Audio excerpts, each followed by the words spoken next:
বাঙালি খানায় সবাইকে স্বাগত জানাই। আপনারা তো অনেকভাবে ফুলকপি দিয়ে আলু দিয়ে রান্না করে খেয়েছেন। একবার আমার মতন করে সহজ পদ্ধতিতে আপনিও শিখে নিতে পারবেন ছোট ছোট টিপস সহ। তবে এত তেল মশলা কম দিয়ে কিভাবে আমি এখানে আলু ফুলকপির তরকারি রান্না করলাম, চলুন সেটা একবার দেখে নেওয়া যাক ভিডিওর মাধ্যমে। আজকে আমি নিরামিষ আলু ফুলকপির তরকারি রান্না করব। খেতে কিন্তু খুবই সুস্বাদু হয়েছিল। আপনি একবার রান্না করলে বারবার রান্না করবেন। আশা করছি আজকের ভিডিওটি ভালো লাগবে। সকল বন্ধুদের কাছে অনুরোধ করছি সম্পূর্ণ ভিডিওটি দেখার।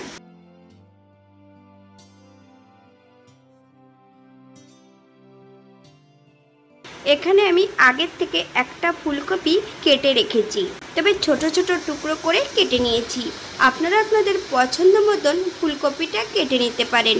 ফুলকপিগুলো একটু ভাপিয়ে নিতে হবে, তবে ভাপিয়ে নেওয়ার সময় একটু লবণ অ্যাড করলেই হবে।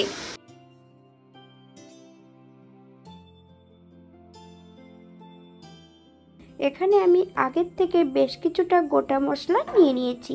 মশলাগুলোকে বেশ মিহি করে বেটে নেব।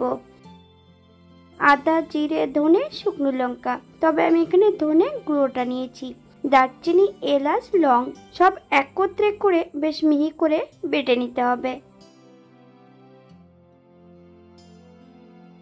সম্পূর্ণ ফুলকপিগুলো আমি লবণ জলে ভাপিয়ে নিয়েছিলাম।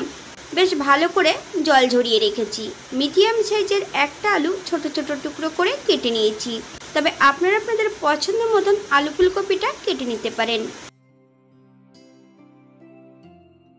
এই পর্যায়ে ফুলকপি আলুগুলো ভেজে নেব।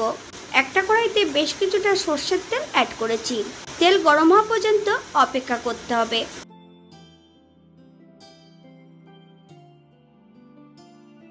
হাফ চামচ লবণ আর হাফ চামচ হলুদের গুঁড়ো দিয়ে প্রথমে আমি আলুগুলো ভেজে নেব।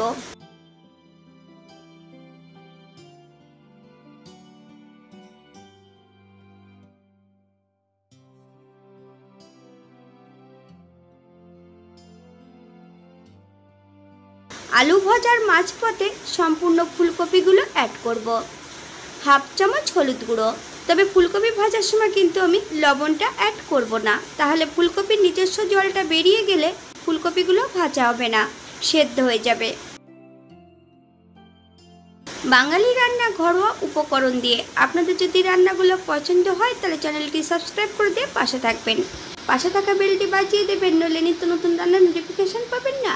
আমার এই চ্যানেলে আমিষ, নিরামিষ এবং বিভিন্ন ধরনের ফুলকপির রেসিপি দেওয়া আছে। আপনাদের যদি পছন্দ হয় তাহলে চ্যানেলটি ঘুরে একবার দেখে নেবেন।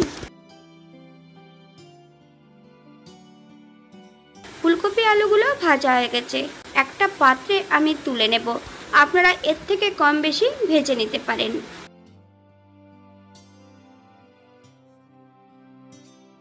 আবারও বেশ কিছুটা সরষের তেল অ্যাড করব। তেল গরম হওয়া পর্যন্ত অপেক্ষা করতে হবে।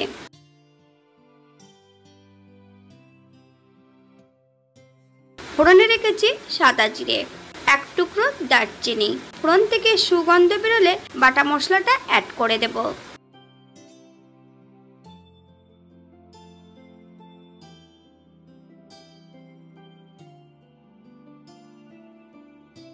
সামান্য একটু জল অ্যাড করেছি যাতে মশলাটা পুড়ে না যায়।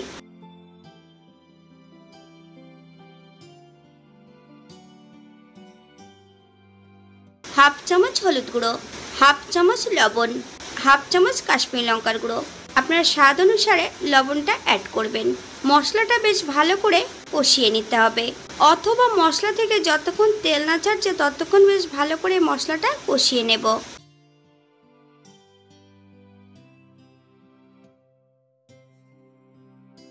আপনারা একবার স্ক্রিনের দিকে ফলো করবেন।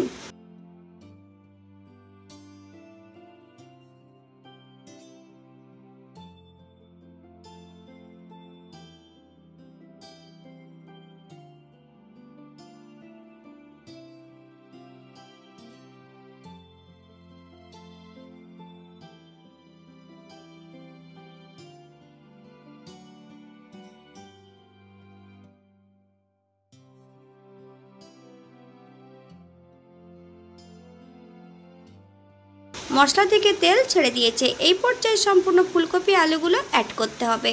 মিডিয়াম আঁচে মশলা সহ ফুলকপি আলু দিয়ে বেশ কিছু সময় কষিয়ে নিতে হবে।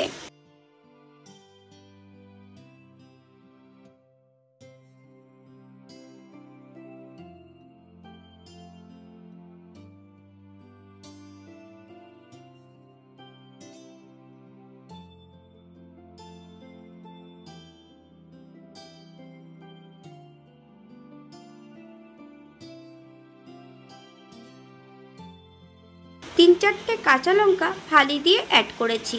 আপনারা যদি পছন্দ করেন তাহলে পরিমাণে বাড়িয়ে দিতে পারেন। গ্রেভির জন্য এখানে আমি 2 কাপ জল অ্যাড করব। আপনাদের যতটা গ্রেভির প্রয়োজন আপনারা ততটা জল অ্যাড করতে পারেন।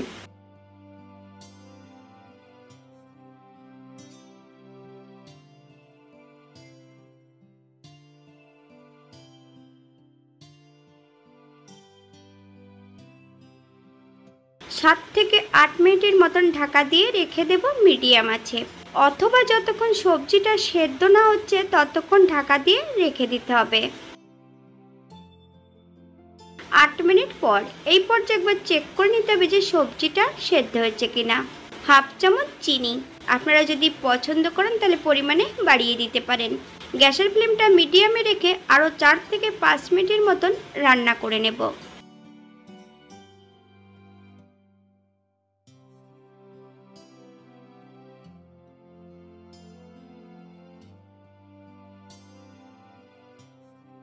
আবারও বেশ কিছুটা কাঁচা লঙ্কা ফালি দিয়ে অ্যাড করেছি। 1 চামচ ঘি, আপনারা যদি পছন্দ করেন তাহলে পরিমাণে বাড়িয়ে দিতে পারেন।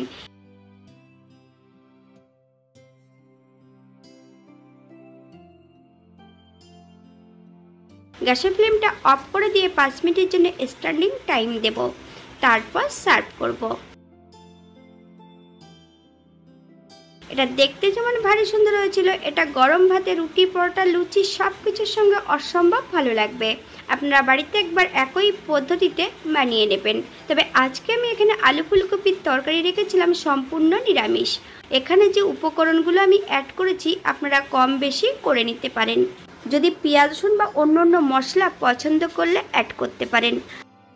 আজকের ভিডিওটি এই পর্যন্ত। সবাই সুস্থ থাকবেন, ভালো থাকবেন। অন্যদিন নতুন রেসিপি নিয়ে আপনাদের সামনে আবার আমি হাজির হব। নতুন ও পুরনো সকল বন্ধুদের অসংখ্য ধন্যবাদ ভিডিওটি দেখার জন্য। হাতে যদি সময় থাকে তাহলে একটা লাইক, কমেন্ট, শেয়ার করবেন।